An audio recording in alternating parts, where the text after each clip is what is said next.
Salut à toi, bienvenue sur la saison 3 de l'Instant Vertical, le podcast qui remet de l'absolu dans ton relatif.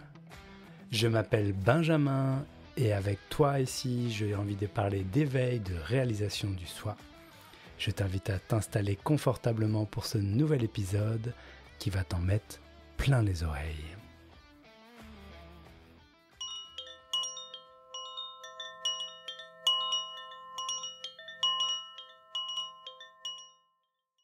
Bonjour, bienvenue dans ce nouvel épisode de l'Instant Vertical. Aujourd'hui, je suis en solo au micro. Donc on est dans le nouveau format de l'Instant Vertical, ça veut dire un nouvel épisode toutes les 2 semaines et j'essaierai d'alterner un épisode avec moi derrière le micro et un épisode avec un entretien toutes les 2 semaines. Aujourd'hui, ce qui est vivant pour moi maintenant, c'est de vous parler de relaxation fondamentale. Une relaxation qui est pour moi une pratique que j'ai depuis plus d'une dizaine d'années maintenant, qui a été, on va dire, mon entrée et ma voie spirituelle première, on va dire, qui m'a permis de regoûter à une forme de lâcher prise et de réouvrir la possibilité de me rendre compte que ce que je croyais être la réalité était en fait beaucoup plus vaste et beaucoup plus présente que je l'imaginais à l'époque. Voilà, c'est de ça que j'ai envie de parler maintenant avec vous. Donc on va parler pratique spirituelle, on va parler de la notion même de relaxation, de tout ce que ça emmène derrière, et spécifiquement aussi dans nos besoins en tant qu'occidentaux. Et puis, nous allons parler fondamental, c'est-à-dire retour à l'absolu. Il y a 12 ans, j'ai rencontré la sophrologie. La sophrologie qui est très présente en France, qui peut avoir déjà une certaine image. Au moment où vous écoutez ce podcast, vous avez sûrement une image de la sophrologie, que vous l'ayez vécue ou non. Eh bien, sachez que tout ce qui est invité à réaliser dans la sophrologie, c'est exactement ce qu'on peut écouter sur un épisode de l'Instant Vertical qui parle de non-dualité. Bien entendu, c'est avec sa propre touche, c'est avec son propre langage, un langage qui se veut, on va dire, détraditionnalisé pour s'adapter aux occidentaux. Le but de la sophrologie, c'est de reprendre conscience, enfin que la conscience reprenne conscience d'elle-même. C'est que la conscience se révèle à la conscience. Et l'outil numéro 1 de la sophrologie, c'est la relaxation. Et cette rencontre avec la sophrologie qui s'est faite du coup en 2011, donc ça fait 13 ans au moment où je dis ces mots, j'ai dit 12 ans tout à l'heure, mais en fait c'est 13 ans, eh bien ça a été de rencontrer la relaxation. La première fois que j'ai rencontré la relaxation, ça a été un coup de foudre. J'étais tellement agité, tellement tendu que le bienfait que m'a apporté la relaxation a été radical. Tout d'un coup, j'ai pu retrouver ce bol d'air qui me manquait à ce moment-là. La pratique de la relaxation m'a été offerte à travers un entraînement de l'esprit qui se fait à travers la relaxation comme outil principal. Cette relaxation était donc à réinstaurer dans ma vie quotidienne. Je devais, à cette époque, prendre ma vie quotidienne, qui était évidemment blindée et comblée de tout ce qui était ma vie quotidienne de l'époque, et je devais y insérer ces temps de relaxation. Au début, c'était vraiment difficile, et je voyais très peu d'intérêt à pratiquer la relaxation parce que peu d'effets. Et puis au fur et à mesure, il m'a été permis de goûter à certains états, à un certain bien-être, à aussi des situations dans lesquelles il n'y avait pas de relaxation, qui tout d'un coup, grâce à cette souplesse, et c'est des mots que je vais réutiliser plus tard, il y avait une nouvelle manière de l'aborder, de le vivre. Puis il y a eu un grand moment où au final, à travers cette pratique de la relaxation, je me suis rendu compte de toute l'angoisse et de l'anxiété qui étaient hyper présentes et de pouvoir goûter et vivre également la libération de cette angoisse à travers la relaxation. À partir de ce moment, les jeux étaient faits. J'ai vécu le sens profond de ce que voulait dire relaxation. Ça m'a permis de prendre conscience également de tout ce qui n'était pas relaxation. La relaxation est donc un lâcher-prise. Et au mot lâcher-prise, je peux réassocier le mot accueil, acceptation. Le fait de laisser être les choses telles qu'elles le sont. Et vous voyez évidemment où je veux en venir, c'est-à-dire que dès qu'il y a une tendance à vouloir autre chose, à vouloir saisir, s'emparer, comprendre, transformer, etc., il n'y a pas relaxation. On pourrait dire que l'éveil, et c'est ce que je vais me poser comme mot, l'éveil à la conscience elle-même, est une grande relaxation. C'est un abandon total pour que ce qui est soit tel que c'est maintenant. C'est la reconnaissance qu'il n'y a aucun contrôle. C'est l'abandon du contrôle. Et pour que ce contrôle soit abandonné, il s'agit de reconnaître et de se laisser aller à ce qui est. On ne peut pas vraiment se laisser aller à ce qui est s'il n'y a pas la conscience de ce qui est. On ne peut pas lâcher prise sur quelque chose si on n'a pas conscience de ce qu'on lâche. Et donc la relaxation, c'est évidemment quelque chose qui est un mouvement, une habitude qui est tout à fait naturelle, qui est à la fois la détente, mais beaucoup plus que la détente, qui est le lâcher-prise, mais pas juste le lâcher-prise mental sur une situation, qui est également embrasser ce qui est. Cela peut se vivre à la fois au niveau physique, au niveau mental et au niveau spirituel.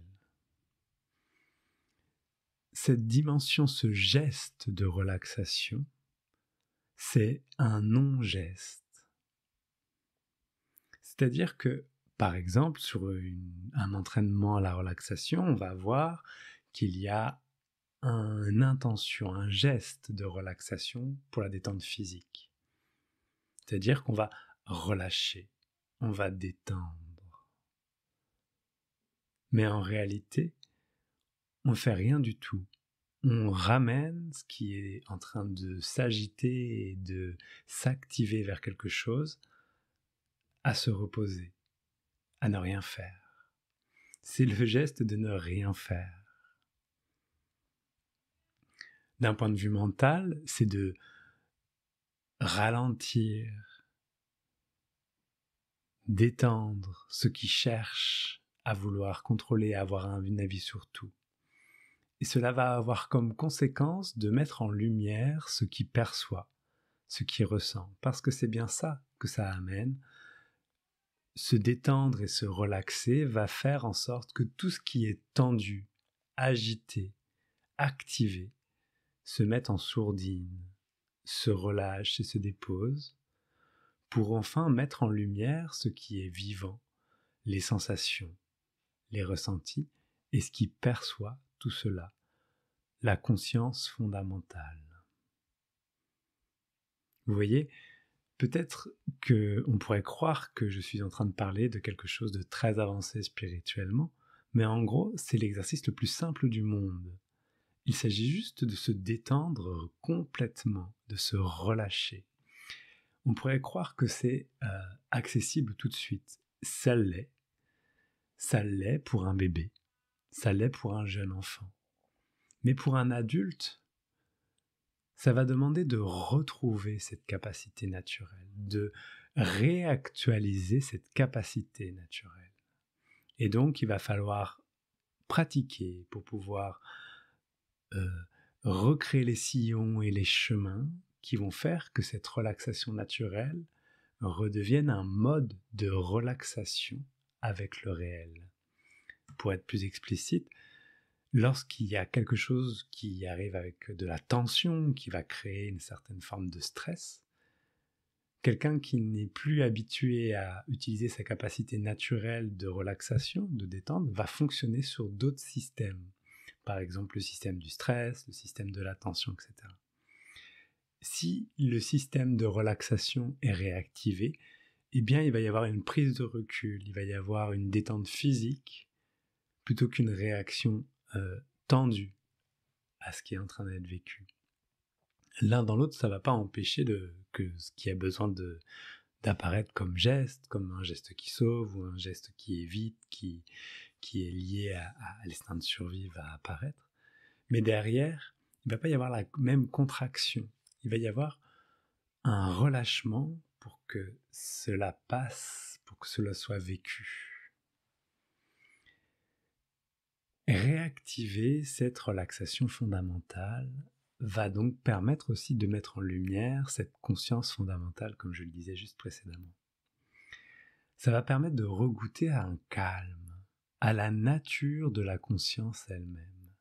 Un calme, une paix, non pas qui est créé, mais qui redevient perceptible, qui redevient une réalité concrète maintenant. En gros, se détendre et se relaxer ramène à maintenant, ramène à regoûter la nature même de la conscience, de l'esprit, de ce qui perçoit.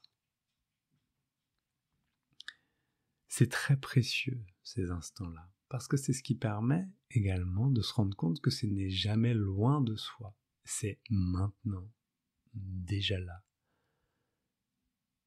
Il suffit simplement là de se poser dans la position dans laquelle vous êtes, de vous relaxer. Il n'y a pas besoin de faire quelque chose pour se relaxer, juste changer quelque part votre posture intérieure. Laissez être ce qui est maintenant. Détendons-nous dans cet espace. Et ce calme et cette paix profonde peut revenir briller, peut revenir goûter. Cet espace fondamental, comme j'aime l'appeler, peut être perçu comme une sorte de grande toile de fond qui est là et dans lequel les mouvements des pensées, les mouvements émotionnels et les sensations physiques apparaissent et disparaissent en permanence, en totale impermanence. Cette conscience de la conscience a un goût de transcendantal. Elle est partout. Et elle donne un appui concret à ce qui cherche des réponses en apportant une compréhension, un vécu direct. Un vécu direct qui est basé sur la relaxation. Et donc si j'applique la relaxation à cette énigme intellectuelle, va faire que ça fait comme un lâcher-prise même au fait de ne pas comprendre. Comme une sorte de confiance au fait que ça n'a pas besoin de savoir maintenant. Lorsque le moment sera venu, la compréhension tombera, l'évidence apparaîtra.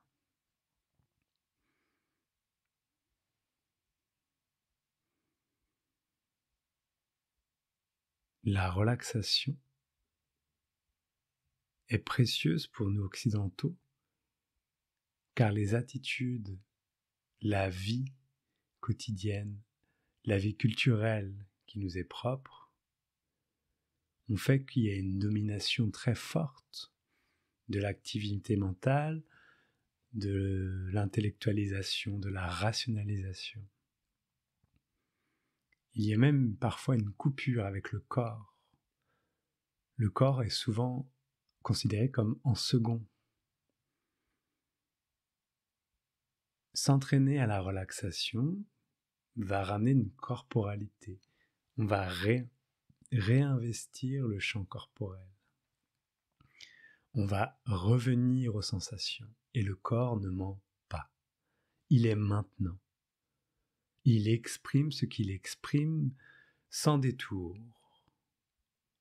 Ça va ramener dans le champ informationnel de cette intellectualisation permanente les informations du corps qui sont donc à prendre en compte, qui tout d'un coup sont prises en compte dans notre manière de vivre notre vie, dans notre manière de considérer l'effort ou le non-effort.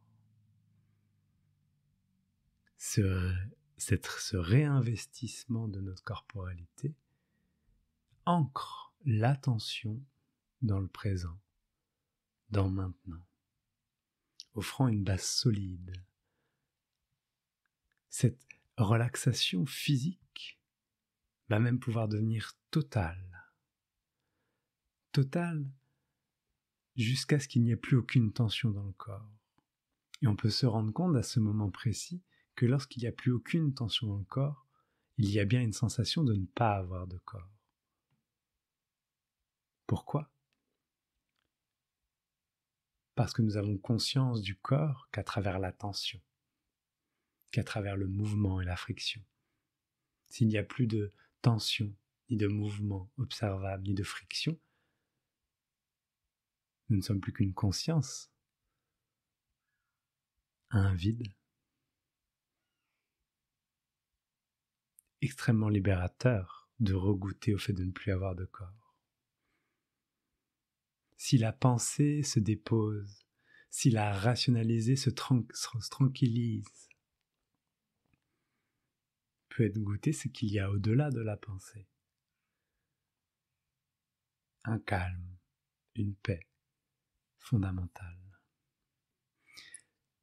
La relaxation est comme un pilier qui va amener la possibilité également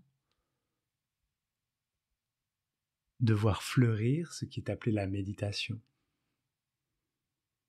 Sans relaxation, pas de méditation, puisque la méditation apparaît d'elle-même. Tout d'un coup, être avec, un autre mot que je pourrais nommer méditation, va apparaître justement parce que je suis totalement présent à ce qui est. Je ressens. Il y a une forme d'ouverture, de dilatation qui sont propres à la relaxation.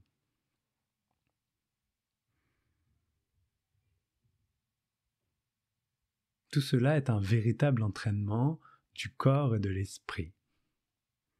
Un entraînement à recréer des causes et des conditions propices à la redécouverte de cet espace fondamental. Un entraînement qui réinvite à regoûter au calme et à le rendre maître dans notre espace quotidien. C'est une pratique comme une autre. C'est une pratique qui marche bien pour nous occidentaux. C'est une pratique qui a également des effets thérapeutiques. Et c'est d'ailleurs comme ça qu'elle est utilisée la plupart du temps, quand vous voyez qu'il y a des sophrologues dans notre vie quotidienne, et bien souvent ils sont dans une démarche thérapeutique. Mais ils proposent bien un entraînement de l'esprit. Un entraînement psychocorporel pour regoûter, laisser aller et offrir à la conscience d'elle-même.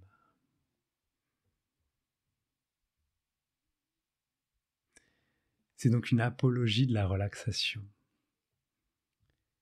puisque, comme je vous le disais tout à l'heure, c'est pour moi le mouvement fondamental de ce retour au fondamental, à l'absolu. La relaxation, c'est ce qui va offrir l'absence d'attachement.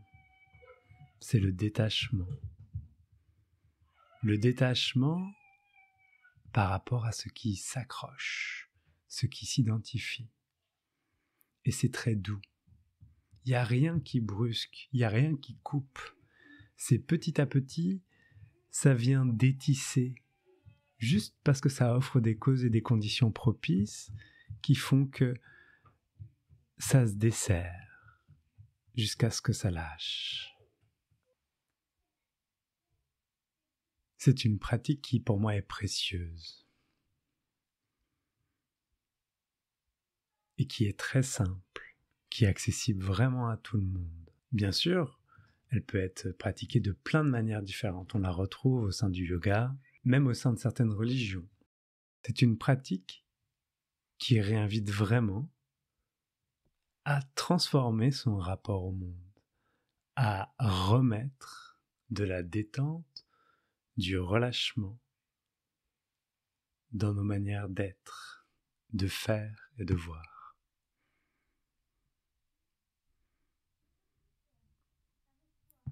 Ainsi, si le cœur vous en dit, eh bien d'un rien, vous pouvez commencer à regoûter à cette relaxation, tout simplement, là maintenant. Peut-être observer votre attention en la portant sur le ventre et la respiration.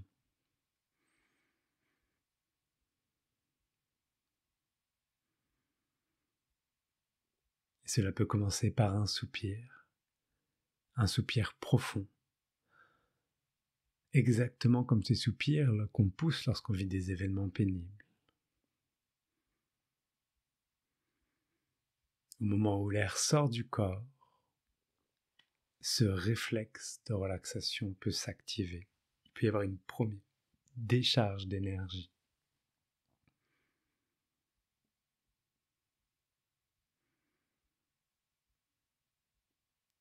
Il peut y avoir un inventaire qui va parcourir votre corps en se donnant des intentions de détente, de relâchement.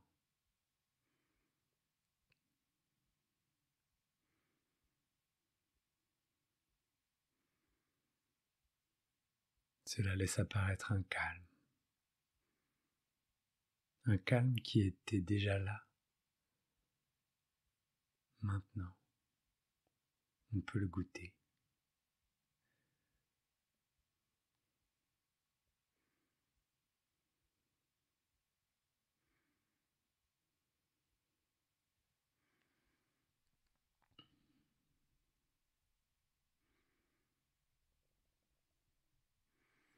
Cette pratique a besoin de régularité, d'engagement pour se transformer en entraînement. Et ce sujet est très actuel pour moi parce que j'ai lancé un programme en ligne que vous pouvez vivre en autonomie. Si jamais vous avez envie de pratiquer, eh bien, allez voir sur mon site et vous pourrez voir si le cœur vous en dit à vous lancer dans l'aventure de la relaxation fondamentale. En tout cas, quoi qu'il arrive, ce mouvement de relaxation est quelque chose de tout à fait naturel, que peut-être que vous avez oublié, ou peut-être qui est beaucoup plus présent que vous le pensez. Essayez d'observer vraiment toutes les fois dans la journée où vous avez envie de souffler, de vous détendre, de vous relaxer.